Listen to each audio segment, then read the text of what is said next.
Hello everyone. Welcome back to my channel. My name is Shelby and today I'm going to be discussing my favorite and my least favorite books of 2021. It has been quite the year and I have read some really amazing and some really not amazing books throughout the year.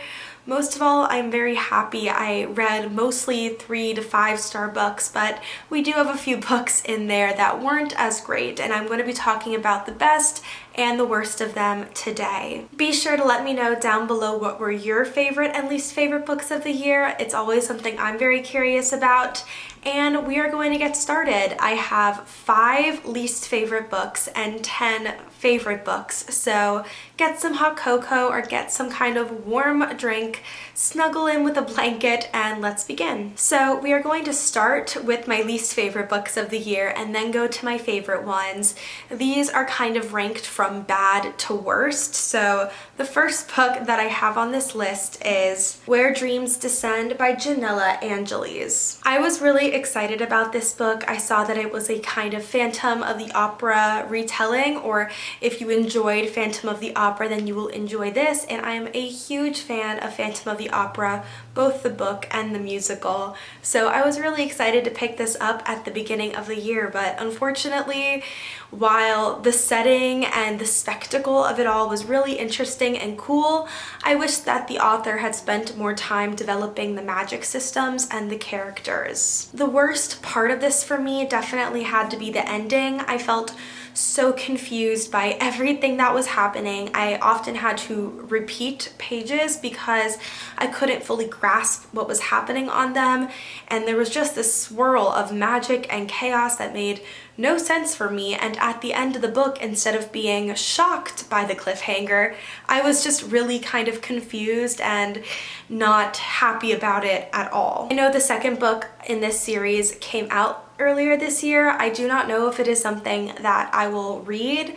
Part of me is curious to see if the author does a better job explaining the magic and the story in this sequel, but mostly I do not think I will read it. Just that little bit of curiosity is not going to help me, so I'm probably not going to read it, honestly. But yeah, this is just not the book for me. So next up, we have a book that I was highly anticipating at the beginning of the year, but once again, it just kind of fell flat, and that would be Lore by Alexandra Bracken. This is the Fairy Loot edition, which is beautiful, as Fairy Loot editions often are.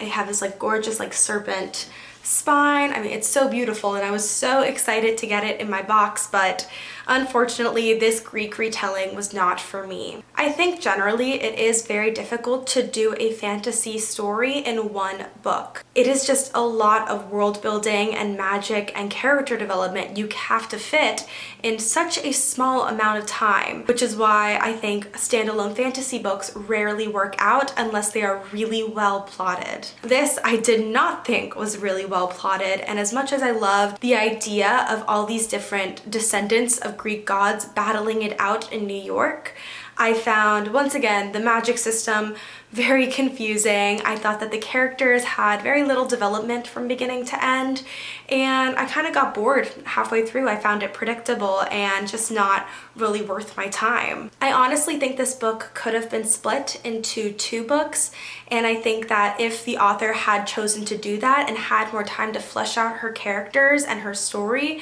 it could have been a really great duology, but unfortunately it was kind of all just smushed into this one book, and it just didn't do it for me, so was definitely disappointed by Lore. The next book that I have here that I did not like this year at all was Even the Darkest Stars by Heather Fawcett. This is a book about a girl named Kamzin who longs to be a royal expeditioner. She wants to go on these adventures into the mountains and discover new things, and she is given the opportunity to do so with the Emperor's sorcerer. I was really excited to read this in January because it's just such a winter aesthetic book.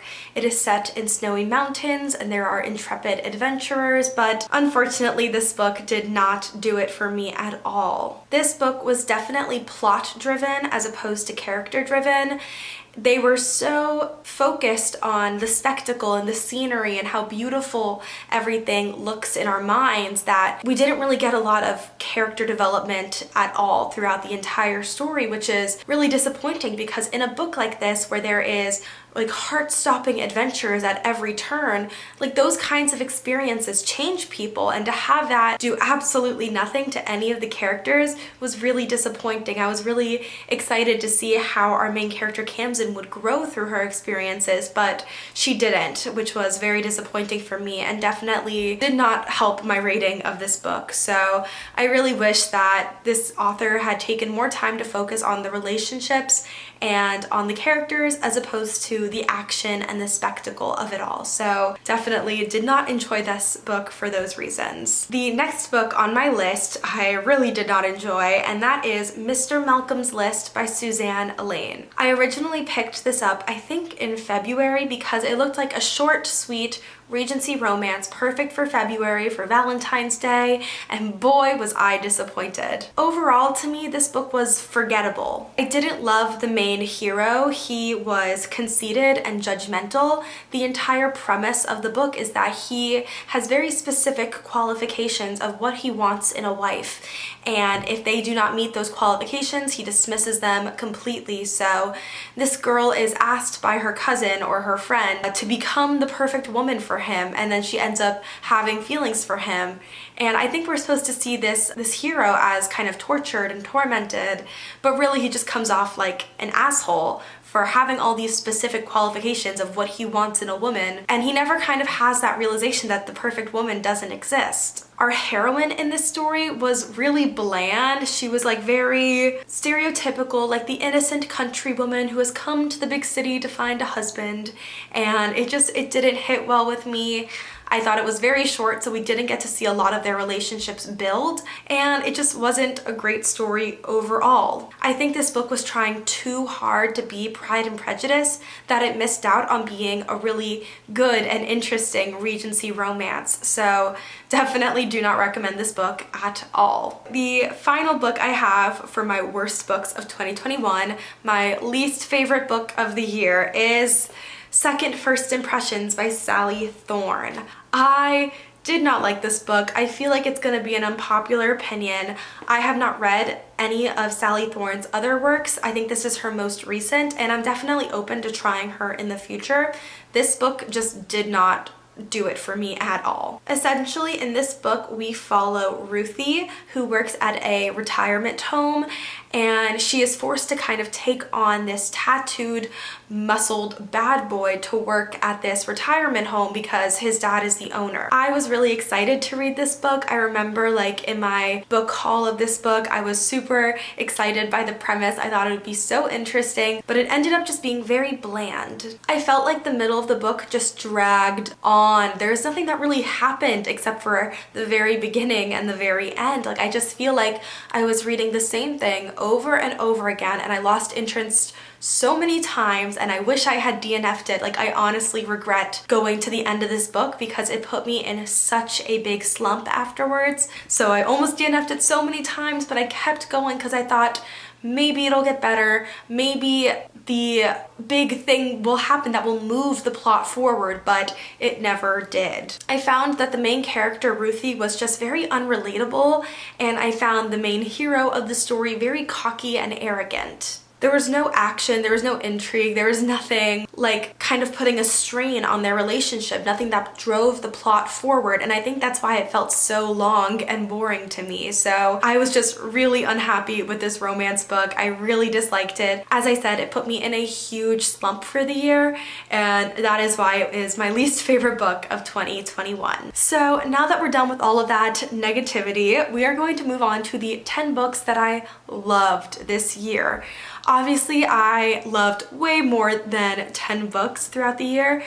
These were just the ones that have really stuck with me from beginning to end. And once again, I'm going to be going to the ones I loved all the way to my favorite books of the year. And I actually have 2 favorite books of the year. I couldn't decide between 2 of them. So we are going to get started with number 10, which is The Grace Year by Kim Liggett. I talked a lot about this book at the beginning of the year. I absolutely adored it. It's one of the first books I read in January, and it is like The Handmaid's Tale meets Lord of the Flies meets dystopia YA. This book follows a community where women are kind of subjugated, and I believe on their 16th birthday, whenever girls turn 16 in the village, they are sent out into the wild to expel their magic, and only then are they allowed to come back in and be productive members of society. This book just had such a chilling commentary on sexism in our society that honestly just like rocked me to my core.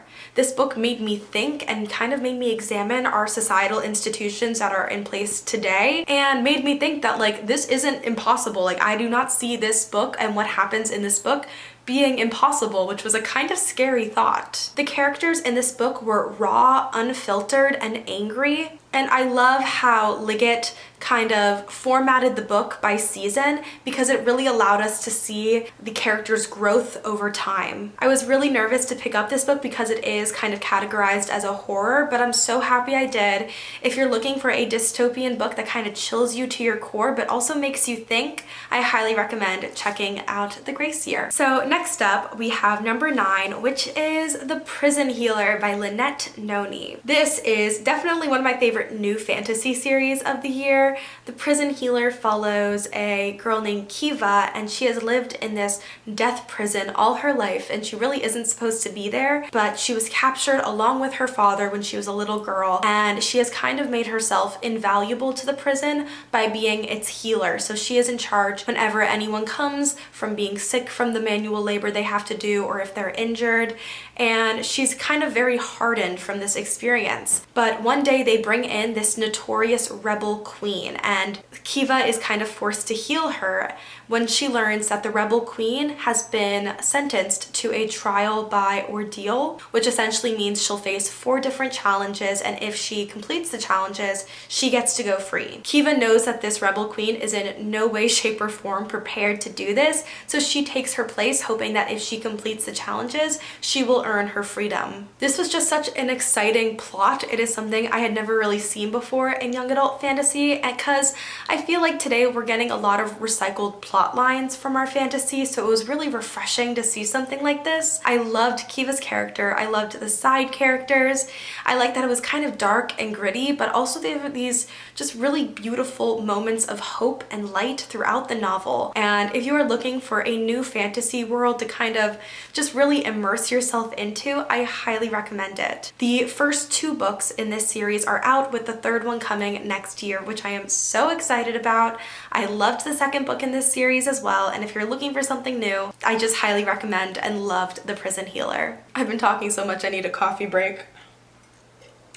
Let's keep going. So the next book I have here that I absolutely adored this year is The Lost Apothecary by Sarah Penner. This is a historical fiction, and it was just such an exciting and kind of new type of read for me this year. So The Lost Apothecary follows 3 different women, Eliza and Nella, who are living in the 18th century, and Caroline, who is living in the 21st century, and kind of how these 3 women's stories interconnect throughout time and how the actions of one impact the other. Essentially, this story follows an apothecary in the 18th century that is known for selling poisons to women so that they can get rid of the abusive men in their lives. In the future, you have Caroline, who's kind of researching and studying this apothecary that's kind of been lost to history.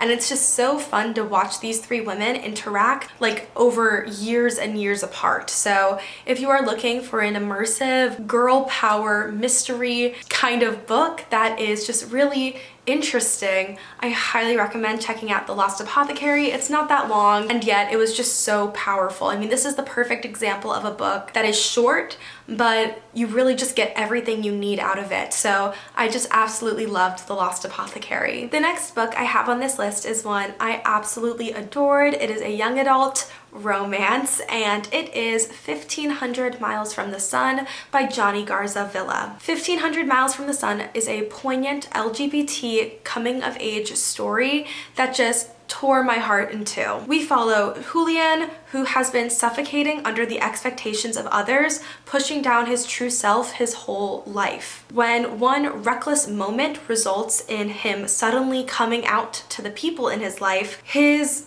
entire life and friends and family all of a sudden become so much more complicated. Luckily, he has an amazing Twitter friend slash crush whose name is Matt, who slid into Julian's DMs a while ago and has kind of been there for Julian as he has been experiencing all these ups and downs in his life. This book was heartwarming and funny and heartbreaking. I loved watching Julian with his friends as they worked through some of the toughest stuff that anyone could face in their life. I also really loved watching Matt and Julian's relationship develop despite being 1,500 miles away from the other. If you want something that pulls at every single one of your heartstrings, I highly recommend checking out this book. It was just so special to me and I absolutely adored it. Next up, I have another romance here, and that is The Love Hypothesis by Ali Hazelwood. This was the cutest fake relationship, grumpy sunshine romance that I have read in such a long time. It is just all of my favorite tropes wrapped up into one beautiful book, and I cannot recommend it enough. This follows Olive as she enters a fake relationship with the very grumpy Professor Adam Carlson in order to convince her best friend On that she is completely over her ex-boyfriend and that she encourages On to go out with him. So there are a few complex layers like that, but she does it in order to help her friend, but ends up, developing feelings for her fake boyfriend as they do. This book had such an interesting premise and I really loved how it was set in the world of academia. The main character, Olive, is a biologist or some type of researcher looking into cancer, and she uses a lot of experimental research jargon that I actually understood. So thank you so much to my psych degree because I understood a lot of the medical jargon that they were talking about, which was really exciting for me. Our heroine is quirky and strong and passionate. Our love interest has layers that are so much fun to unfold throughout the book, and I just thought this was such a great, cute, and steamy romance, and I'm so happy that I picked it up.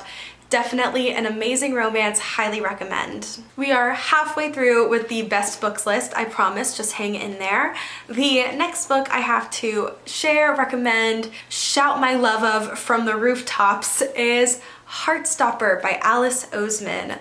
This is a graphic novel that depicts the relationship between Nick and Charlie as they kind of navigate coming to terms with their own sexuality and their budding feelings for each other. Both of them go to this prestigious all-boys prep school in London, and this is kind of the first book. I've read 3 of the books so far. They are so good. The art style is just so cute. I love everything about it. I love these characters. They're so wholesome, and getting to kind of watch their relationship grow in these different graphic novel volumes has been so much fun and definitely one of my favorite parts of the year. I know that they are making a Heartstopper TV show on Netflix. I will definitely be watching that, but before it comes out, I highly recommend checking out the graphic novels. I love reading graphic novels. They're just very easy to digest and they go pretty quickly. So if you're looking for a quick, sweet romance, I highly recommend picking up Heartstopper. The next book I want to share with you guys is a middle grade book, and that is Amari and the Night Brothers by B.B. Alston. I had heard so much buzz about this book before I picked it up,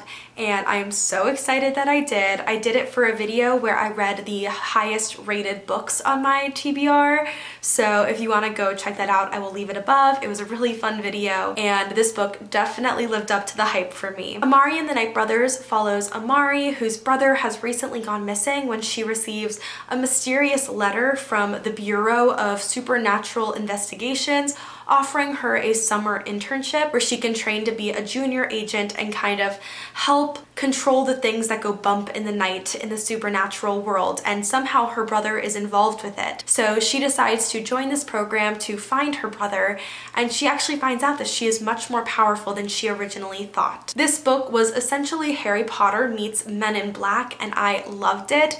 I loved Amari's spunk and her growth from the beginning to the end of the novel, of kind of discovering who she really is. I think that this book was really thoughtful with how it tackled bullying and prejudice, and I'm really excited for the second book in the series to come out. If you're gonna read a middle grade novel next year, I highly recommend checking out this one. It was just so perfect. I loved it. The next book I'm going to share with you guys is Six Crimson Cranes by Elizabeth Lim. I love Elizabeth Lim's writing. She wrote the Spin the Dawn duology, which is a Mulan retelling, and this one is a retelling of the Six Swans fairy tale from the Brothers Grimm. In this book, we follow Princess Shiori, who has magic in a land where magic is forbidden. When her evil stepmother, Rayana, is that her name? Raikama. So when her evil stepmother, Raikama, discovers she has magic, she curses Shiori to not be able to speak any words, and if that wasn't bad enough,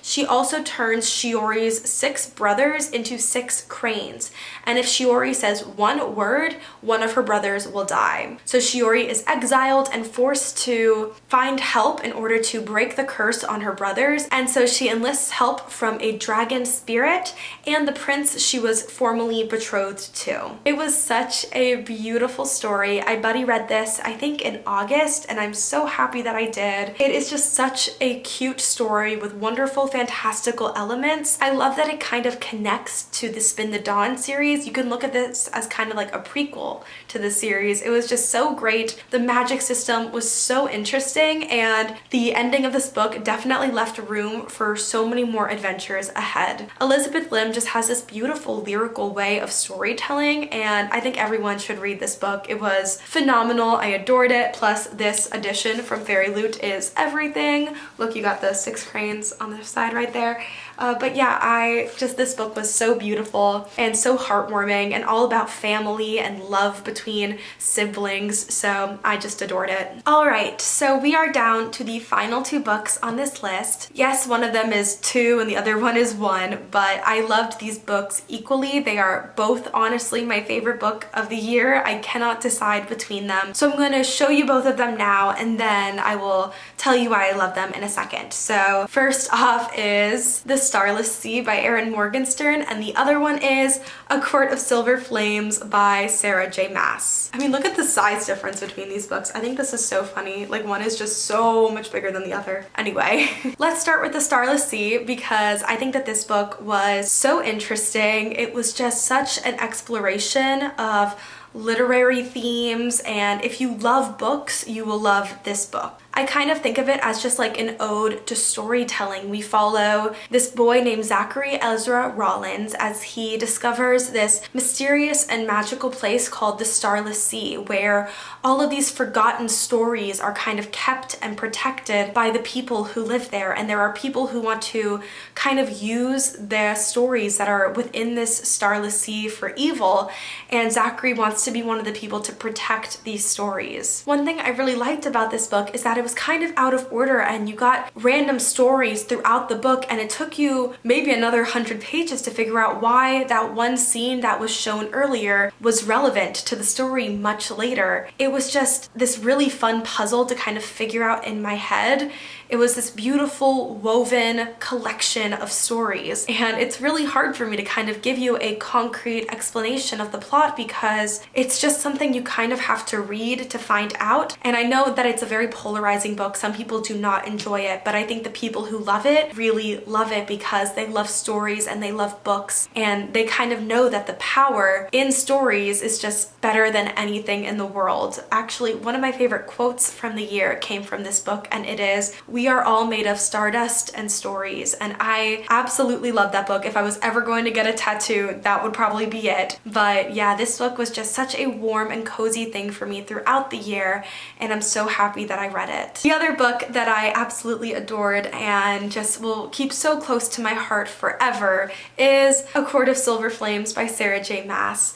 As you can see, I went to town annotating this. I absolutely loved it. This is a spin-off series from her Court of Thorns and Roses series, and we follow the sister of the main character from that series. Her name is Nesta, and we watch her work through all of this trauma that she has experienced. I mean, this book is really just about healing. It is about about a broken woman's journey to recovery and to kind of finding her way in a world that no longer made any sense to her. And there is romance, there is action, there is self-discovery and self-actualization. As someone who has a lot of anxiety, who has panic, who has trouble dealing with things sometimes, this book was really inspirational, and I actually reread it recently when I was going through a very anxious point in my life, and I kind of read this book and it gave me so much comfort to read Nesta's journey, and it gave me confidence that I could get through my own harrowing journey right now. So this is a book that has really impacted me this year, that has really made the year better for me, and I just cannot